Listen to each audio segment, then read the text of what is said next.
Oregonians are feeling pain at the pump with record high gas prices. In fact, we have the fifth highest rate for a gallon of gas in the country as of June 28th. This week, we'll talk to Jayati Ramakrishnan, a reporter who's been covering the rising prices and widening her scope of reporting to analyze the global factors going on hundreds of thousands of miles away, but impacting us here at home. Will we see fewer drivers on the road? We'll talk about it. I'm Destiny Johnson, in for Andrew Thien, who's on a well-deserved vacation. And this is Beat Check with the Oregonian. Hi, Jayati. Thanks so much for joining us this week. I really appreciate you being here to talk about your coverage of gas prices. Thank you for having me. Yeah, and we were just talking a little bit before we hit the record button about how gas prices are one of those things that nobody maybe wants to talk about, but everybody is talking about. And so I think it's great. You do data-driven journalism a lot, and this is something you've been working on for a couple weeks, right? On Labor Day weekend 2018, Sean Sinisi walked into a McDonald's bathroom. He dialed a friend to talk him through his misery while he shot a needle in his arm. That evening, Sean died, and his death became the first connected to the sexual abuse of Jerry Sandusky. Sandusky's crimes against children have rocked Penn State with fallout for a decade now, but this is not a story about Jerry Sandusky. From Advance Local and Meadowlark Media, this is the Mayor of Maple Avenue. I'm Sarah Gannam, and over the course of this series, I will tell you the story of Sean Sinisi and what I've learned about how the healthcare and justice systems that are designed to serve people like Sean instead failed him over and over and over. The Mayor of Maple Avenue. Available now on Apple Podcasts or wherever you listen.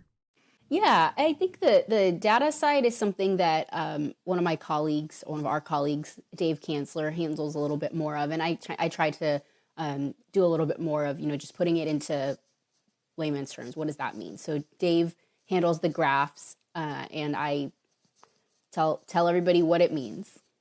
Yeah, and that's obviously extremely important, and thank you so much for that. And so, like I said, recently you've been covering gas prices. Is there something that you found in your reporting or sort of the data that you said Dave has been going through that you think that the public, like non-journalists, don't know but might find interesting? So it's, there's a couple of, or there's a few groups or websites that collect data on gas prices. AAA does a weekly report, and they keep daily numbers as well for by county and by state. And then also for like the larger cities in each state. So for Oregon, they do Portland, Salem, Eugene, Medford, maybe Bend. And so that's one. And then there is Gasbuddy, which has a lot of the same data, but also provides some other comparisons and tracks changing prices at a more micro level. So those are a couple of the sources that I usually use. And the thing is, the sites are really quite easy to navigate, and the data is publicly available. And so it's pretty straightforward, I think, but there are some interesting details that I don't think they're like harder for the general public to understand, but just might not be immediately obvious unless you're, looking at it every day or every week. So I think one thing that stuck out to me is that this is the highest that gas prices have ever been, except when you account for inflation. And so before this year, the highest gas price recorded was in 2008, both nationally and in Oregon. So for Oregon, it was, I think, like $4.29. And in today's prices, that would be about $5.76, which is, we have not hit that yet. So still technically we're not as high as we were then, but it is high. And in terms of just plain old, numbers, it's the highest it's ever been. Yeah, wow. I mean, we're headed in that direction. At least the trends look like that, you know what I mean? But I think that's a really interesting and important part of your reporting is that you're not just looking at Oh, gas went up 3 cents this week. On average in Oregon, you're looking at it sort of globally and through a timeline, which I think makes something that might seem mundane really interesting, which leads me to my next question, I guess. Sort of the cause of these record high gas prices. It's like a multifaceted sort of global issue, right? Can you talk a little bit about that? Definitely. Yeah. So there are a couple of main factors that are driving up gas prices. Probably the main one is the price of crude oil. So right now, a barrel of crude oil is around $110. And around this time last year, it was about 65. So big jump in just a year. And it seems to be that the main reason for that is the Russian invasion of Ukraine. So Russia is one of the world's largest producers of oil. And so when that invasion happened, the US and other countries placed strict sanctions, economic sanctions on Russia. And so that has driven up the price. And then another reason that the price has gone up is so at the beginning of the pandemic, demand went way down because everyone was staying at home. There was lockdowns and things like that. So, people weren't driving much. But now demand is back up, but oil companies have not ramped up production to meet that demand. So that's, supply's tight and prices increase. Yeah, that's that age-old economics thing we learned way back in school, supply and demand relation, which is, I guess, makes a lot of sense now that people are on the road more. And, by the time this podcast publishes, it'll be 4th of July, which is a big weekend for travel. And it's also in the midst of summer break for a lot of kids and families. How might summer travel look differently? Are we expecting, do the trends show that we're going to see any relief, or do the trends show the opposite, or is it kind of ambiguous at this point? I think it's going to be, in terms of people getting on the road, I think we're going to be seeing a lot more of the same. Generally, in summer, travel goes up, people are on the road more. And even though prices dipped slightly right after Memorial Day, which is standard. But AAA is predicting that this 4th of July holiday will be the busiest on record for car travel for that holiday. And then when you factor in like air travel and all types of travel, it'll be the second highest behind only 2019. But people are going to get out there, it's, I think, going to be, I don't think you're going to see a downturn in travel or in demand much.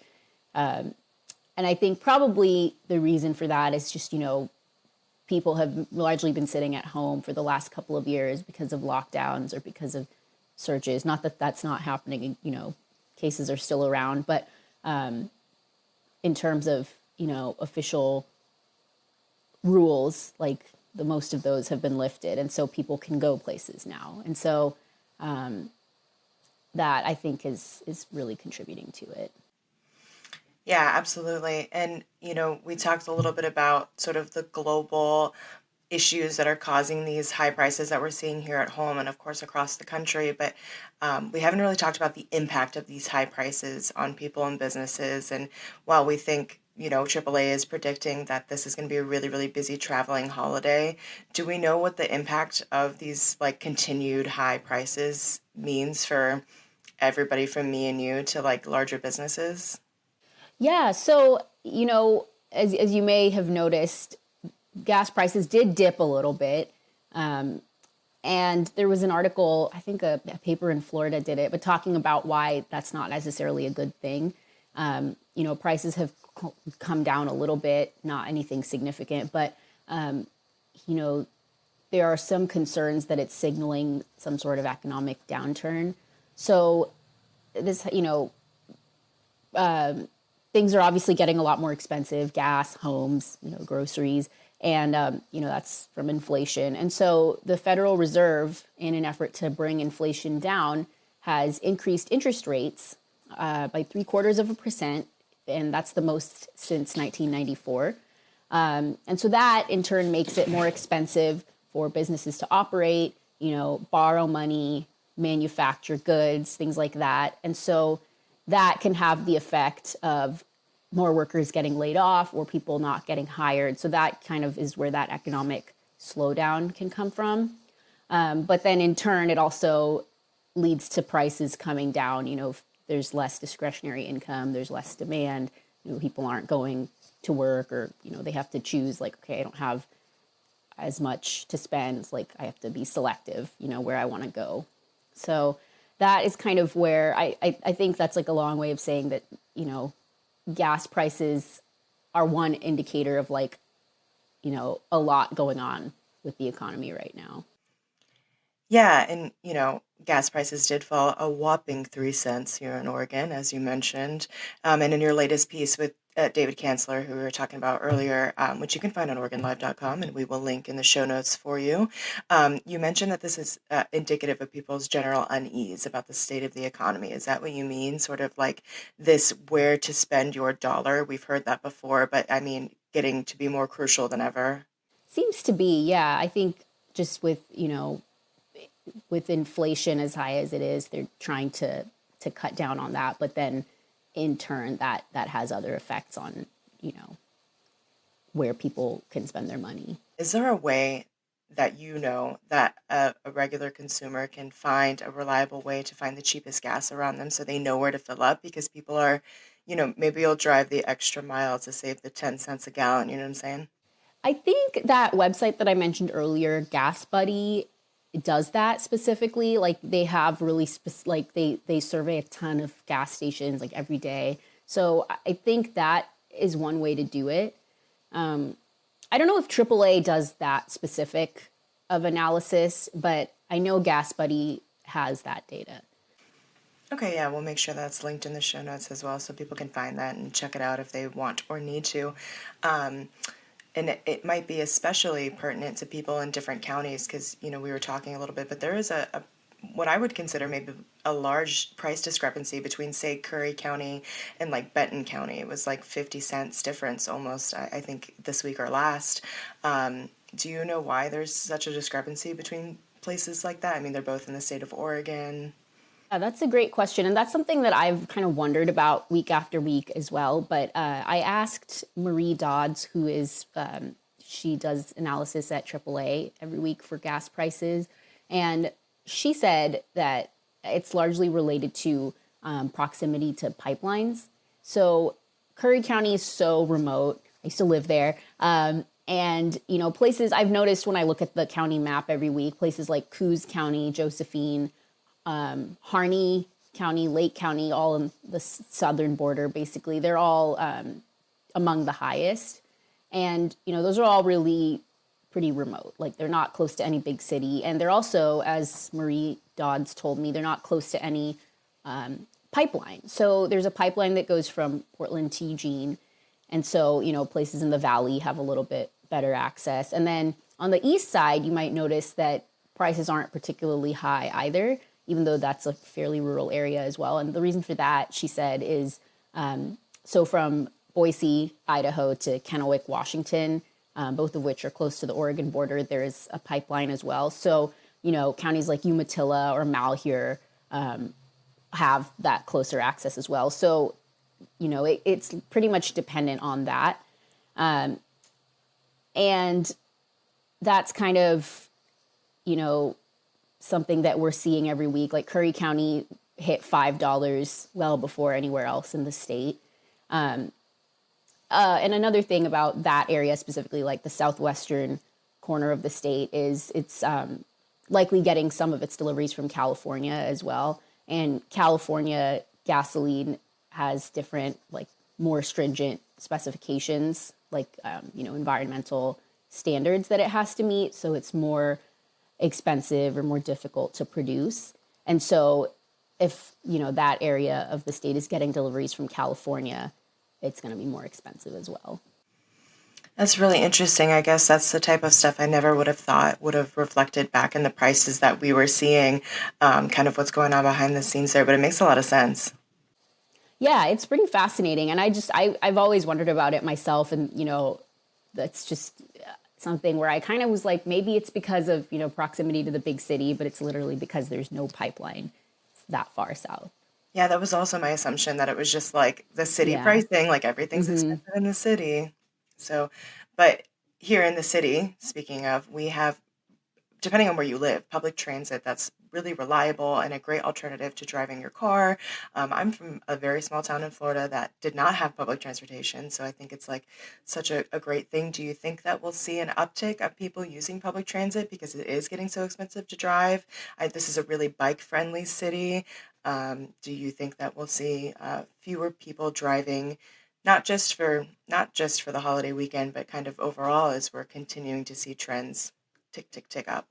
I think it's in the short term, it's hard to tell. It's been, prices started going up like at the rate that they have in, I think, February. Not that they've not been increasing, but so I haven't specifically seen anything like data that suggests, and I don't know if that's possible at this point in time to really know.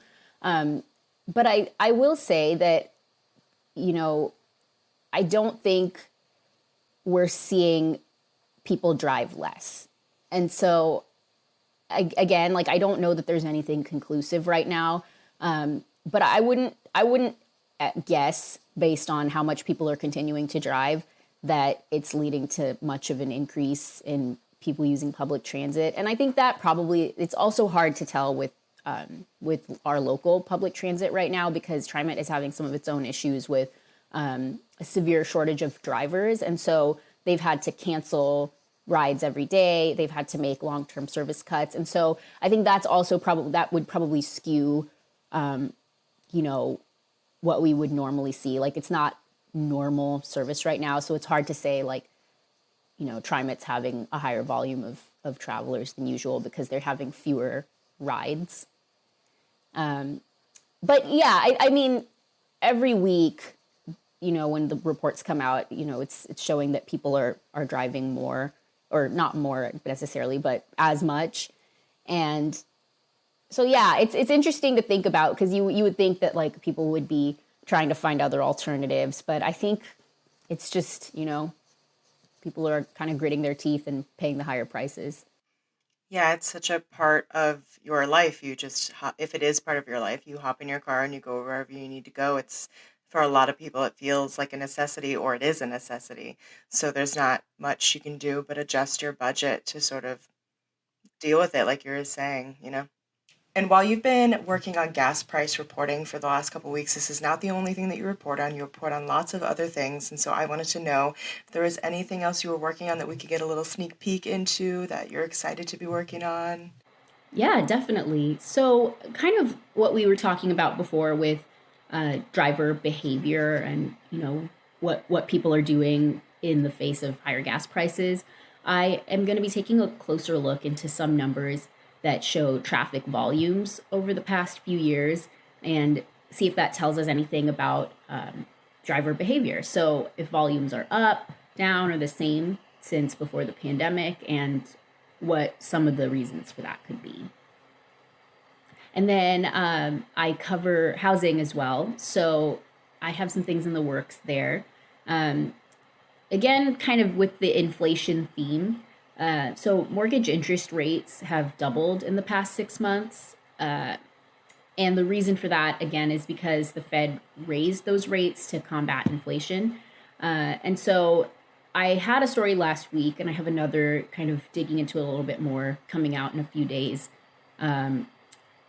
And that is kind of looking at how people are impacted by those higher rates. So it has pushed a lot of home buyers or prospective home buyers out of the market, just because it's adding like hundreds of dollars a month to their mortgage payments. And just that's not feasible for some people. So talking to some prospective home buyers and some housing nonprofits that help people with loans, just about kind of what they're seeing, what the impact has been of this, these increased rates on Portlanders. And then I also cover the state psychiatric hospital. And so on that side, I'm kind of continuing to look at their ongoing issues of staffing and capacity. So pretty much since the pandemic, they've had a difficult time admitting patients in a timely manner. And that has led to a lot of people waiting in jail to get in. And, those people who are waiting in jail don't have needed mental health care. And that can lead to some, pretty serious, essentially human rights issues. And then at the same time, the hospital has also had a really hard time with staffing throughout the pandemic. People either have quit or are on leave for a long time. And so that's led to, staff who are there being really overworked, and it's led to a lot of problems, between staff and patients. And so that has, it's kind of an ongoing issue that I've been covering and will continue to look into. Yeah, you are a very busy woman who reports on many things, many important things that Oregonians should be concerned with and want to read. So I suggest you head on over to OregonLive.com to find Jayati's continued coverage of gas prices, but also all of these really important things that are facing Oregonians right now.